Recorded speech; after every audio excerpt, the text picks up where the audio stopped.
It is an end of an era. I don't know how many times I've taken a video of this exact angle with this transmission on this bench. And every single time it's like, hey guys, it's fixed. And then I find out that something is missing in the transmission or a bearing seized, etc.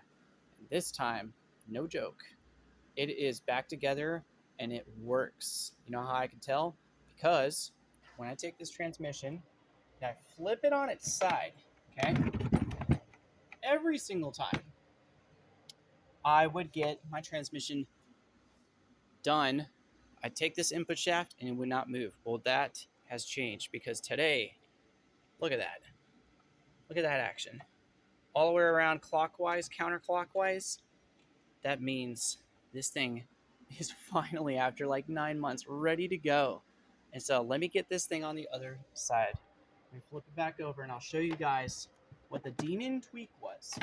So I've had it exactly like this, all the way put back together, probably at least 9 times, and I would have to take it apart and fix it, right? Well, here's the thing.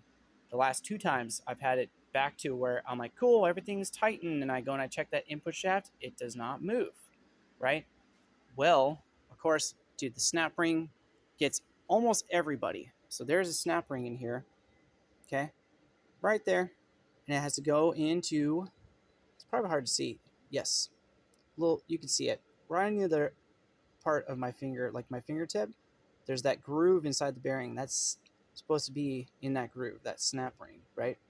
And so I would get my transmission all the way to here, but it wouldn't be snapped in. Thus, that means both stacks, or at least this counter shaft, is all the way down, thus being bound up. Can't move that input shaft. So I watched this guy on a video take his transmission, put it on the ground with this portion of the transmission. So you tip it over like this, put it on the ground, and then put it up.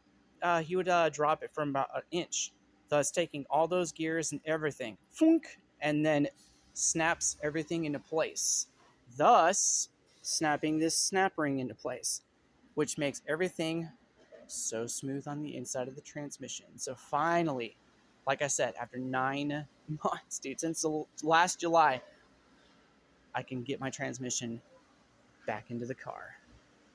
It's going to be great. Can't wait.